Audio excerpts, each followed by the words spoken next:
Hi everyone, Andrea here from Crafts on the Move with video 3 of 4 of the Cuckoo Cottage card bundle card kit featuring the base die and the Halloween Tock die add-on, which are these two die sets. During this video, I'm going to share the kit contents for the Halloween card, supplies and tools required to assemble the adorable Halloween card, and lastly, I will assemble the card so that you can craft along. I hope you enjoy using the Cuckoo Cottage and Halloween Tock add-on die set. Please note the sentiments for the cards were included in the main card kit bundle. Let's get started. Your kit to make this adorable Halloween card comes with 2 cellophane packages.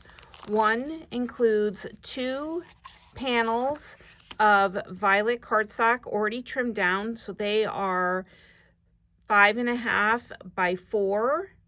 And if you want to splatter, I will share what I use for splatter for the background. Otherwise, you can omit that step. The cellophane bag also contains 2 A2 panels of lavender, 2 A2 top fold cards, and 2 white envelopes. The second cellophane bag is labeled paper for die cutting, and this is the paper that you're going to use to cut all the pieces out for your card. You have 1/4 of an A2 panel of saffron, a half A2 panel of anchor, white, and raven, and then full A2 panel of black sapphire glitter cardstock from Craft Perfect. And then continuing on with the Spellbinders is the Raven, and you will also have 2 violet, 1 rainforest, 1 carrot, and 2 lilac A2 panels. In addition to the cellophane bags with the cardstock, you will also receive in your kit written instructions, a colored photo, and a detailed cutting guide for all your die cutting pieces. The tools and supplies that you will need to assemble the card include 2 items that are optional. One is a white gel pen for adding the highlights on some of the pieces of the card. And then I also added a splatter on the background of the violet card panel. For that, I use the Spellbinders Raven Splatter Effects. And if you're going to use a splatter, you might also want a splatter box, so I will have my splatter box when I add the splatter to the background.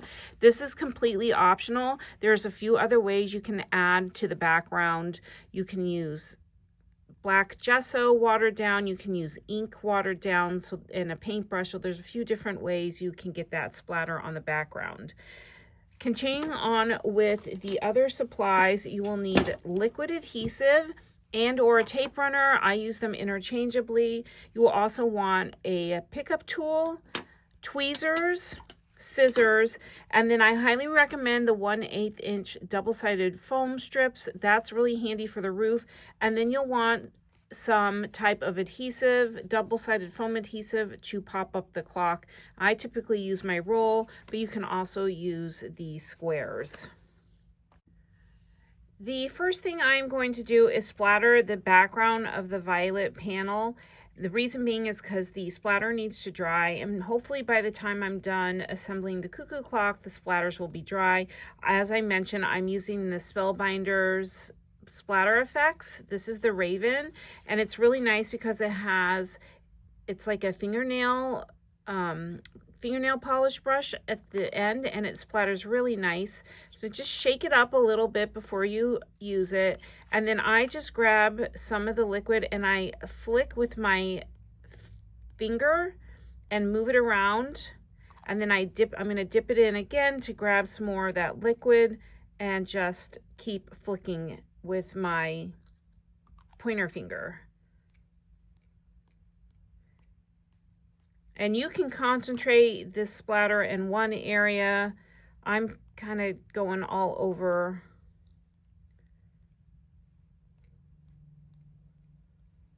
And now I'm happy with that. I am going to set the box aside and let the splatter effects dry.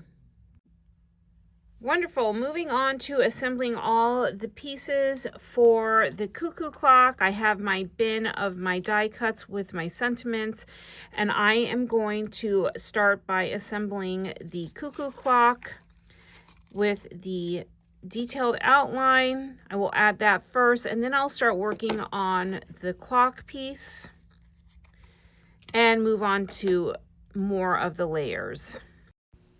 Dab little dots of blue on the backside of the outline and then center it on the lavender base.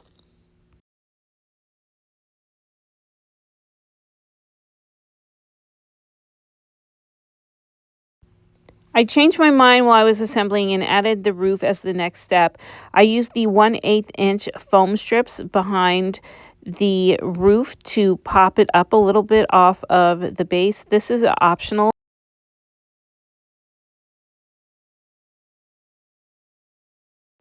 Next is on to assembling the clock. I'm adding the small violet circle die cut to the face of the clock, which is cut in carat, making sure that that small circle is within the line that was etched into the die cut after cutting it. Next, I added double-sided foam tape to the back of the prepared clock face and then added that piece to the cuckoo cottage, centering it on that outline arch and making sure that the 12 o'clock is facing up in the right direction.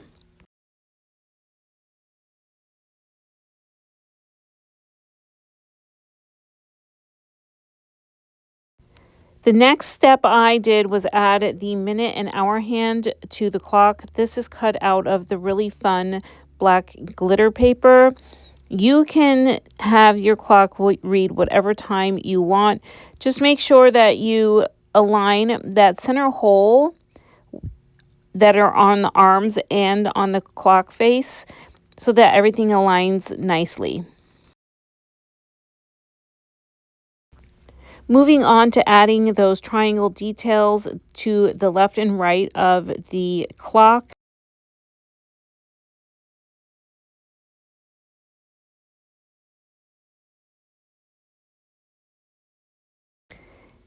Add the small saffron circle to the backside of the bat for his eyes. Moving on to adding the saffron ovals to the backside of the spiders for their eyes.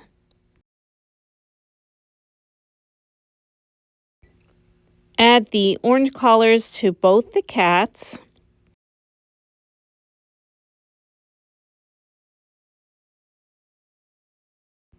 Next, I added the gray ovals to the backside of the cats for their eyes.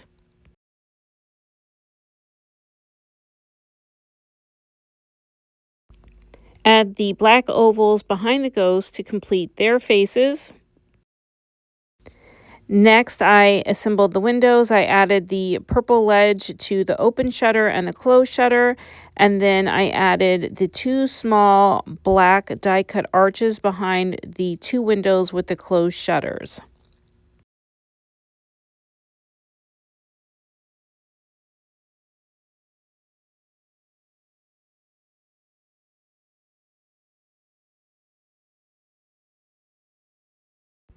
I moved on to starting to apply the assembled detail pieces to the cottage, and then I did add the pumpkin face to the black base of the jack-o'-lantern.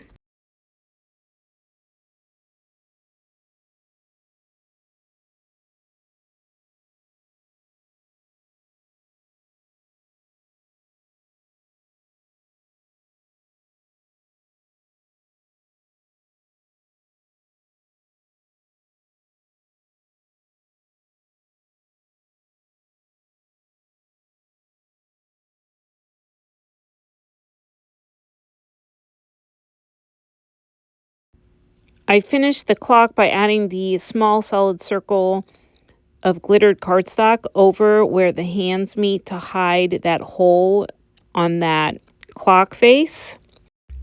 We're on the home stretch of assembling the cuckoo clock. The rest are final touches. Add the orange detailed piece to the bottom of the base cuckoo clock, and then you will add the green rectangle strip centered on both sides to cover where the orange and the base of the cuckoo clock meet.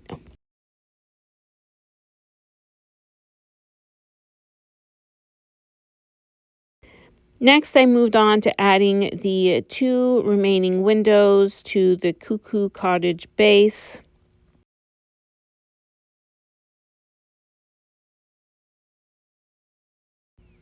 I added the white highlights with the gel pen to the bat and the cats before I added them to the card base, just so I could have them on a flat surface.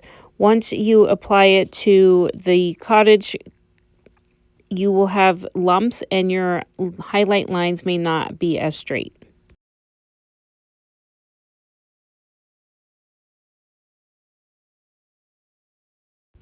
Next, I started to add the really cute Halloween figurines to the cuckoo clock. I added the ghosts, and then I added the bat to that center open shutter window. And then I added the cats and used a little strip or two of the 1/8 inch foam tape so the cats pop off of the cottage.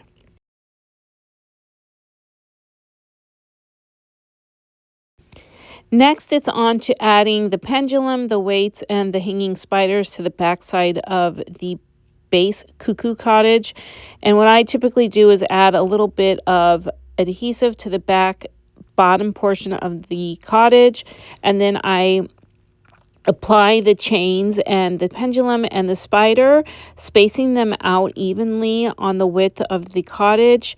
I did use one of the weights from the black glitter cardstock and just cut it off and use that as my second chain. You can cut another one if you want. There's plenty of cardstock in your kit. Once I have the 5 pieces added where I think they're going to be long enough to fill the A2 card, I take the cuckoo clock and I just temporarily lay it on the A2 panel just to make sure that the lengths of those pieces do not exceed the card base.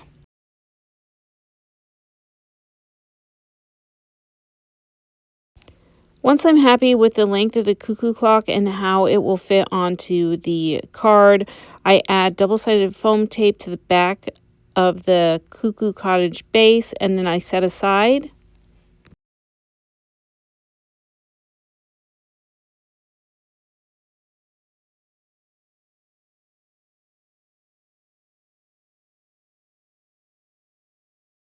Next, I'm going to add my splattered violet panel to the lavender panel, and I'll keep about 1/8 of an inch exposed of the lavender on the left and the right, and the violet will be flush on the top and the bottom.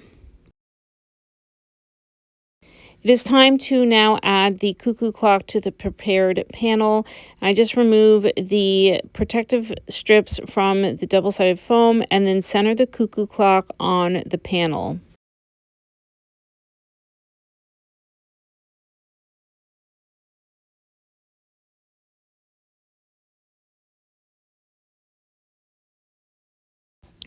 After the adjustments have been made to the cuckoo clock, and I'm happy with the placement, I will then add that cute little jack-o'-lantern towards the bottom of the pendulum with a little bit of foam tape.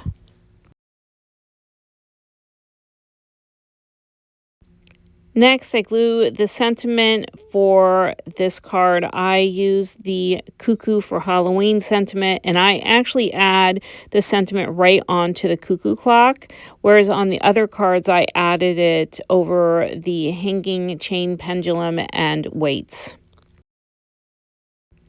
Lastly, it's adding the decorated card panel to the card base, just making sure that your top fold is at the top of the card so that it's not upside down.